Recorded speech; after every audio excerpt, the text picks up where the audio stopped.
Hey, how's it going? Welcome back to ThinkView and this is NK. And in today's videos, let's talk about this phone. So the Galaxy Z Fold7 this year started at around 2,000 US dollar and currently is one of the highest price tag on the phone market right now. But to be fair, anyone who's planning to buy this phone probably aren't just looking for a phone. They are looking to make a statement. Because think about it, if you're looking for a phone that instantly draws people's attention to you, then the Fold is pretty much your only option right now. But in this video, I want to go deeper, like if you're going to spend over 2,000 US dollar, what kind of experience are you actually getting, both for work and entertainment?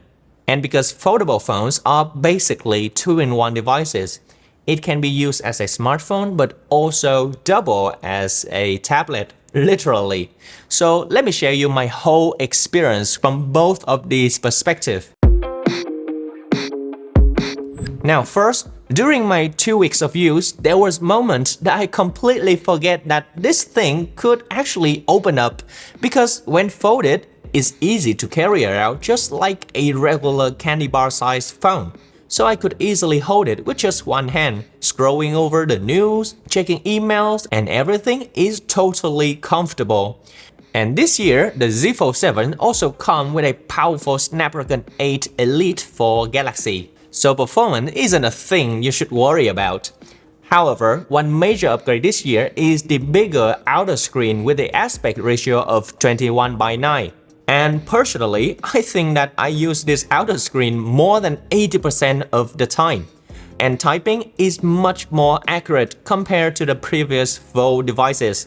It's still not as comfortable as the S Ultra series. I still have to slow down a bit when typing, but at least this time it would take me less time to get used to. However, the edges are quite sharp and did make your hand feel a bit unnatural.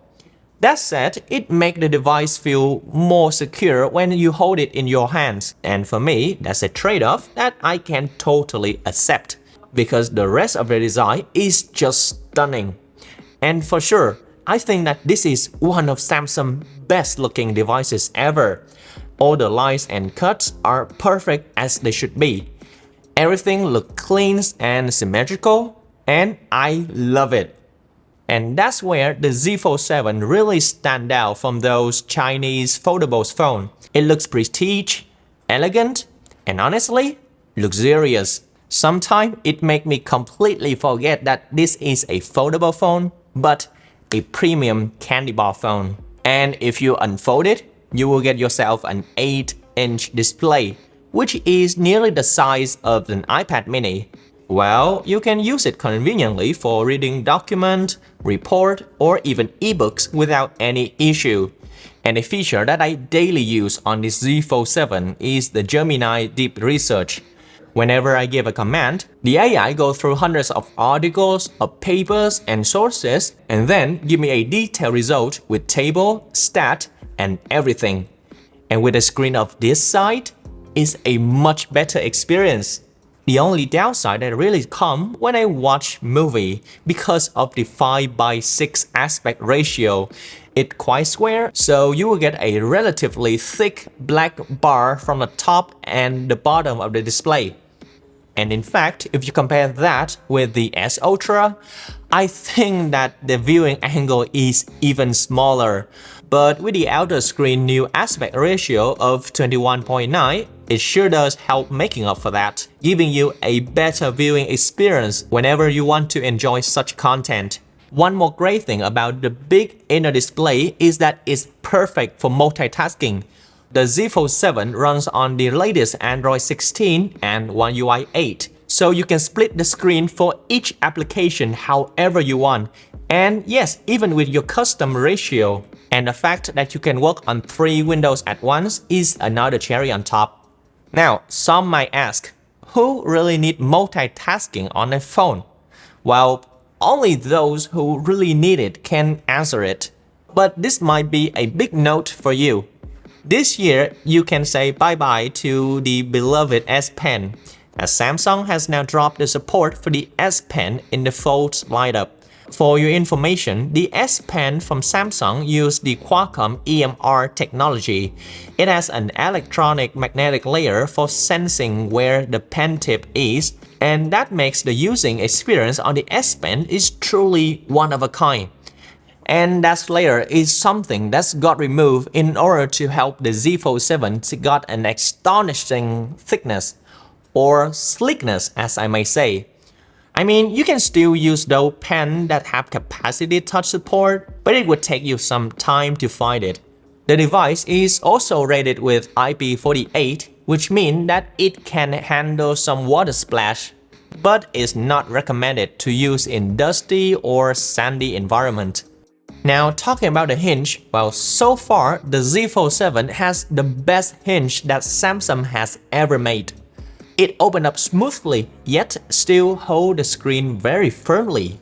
And the grease on the inner display has also been visibly reduced, and of course it doesn't affect the real-world experience at all. Still, if you look for it, the grease is still there. That's something that you have to compromise when you're owning a 2-in-1 devices. It cannot completely beat a regular phone or a tablet at everything. Now, the battery size remains at 4,400 mAh, just like the last year models. In a typical day at the office with Wi-Fi, I will get roughly around 5 hours on screen time, which is enough to last a day. However, if I have to go outside or I travel for work and use 5G constantly, then it won't last up to nighttime. And the charging speed is, well, not great. Samsung still kept it at 25 watt, which means going from 0 to 100% take about 1 hour and 20 minutes, and it would hit 50% in the first 30 minutes. The main camera sensor get upgraded to a 200 megapixel. The image quality is slightly better, but honestly, it's hard to see the difference. And I don't think that this upgrade justify making this camera bump this thick. I mean, if they want to make this bulky, why don't they add like a 5-time telephoto lens? It would be more satisfying. Still, aside from that, I would say that Samsung nailed the rest of the hardware on this device. And finally, the Z Fold7 is nearly perfect in terms of hardware. I mean, it's premium and solid, it looks beautiful and really unique.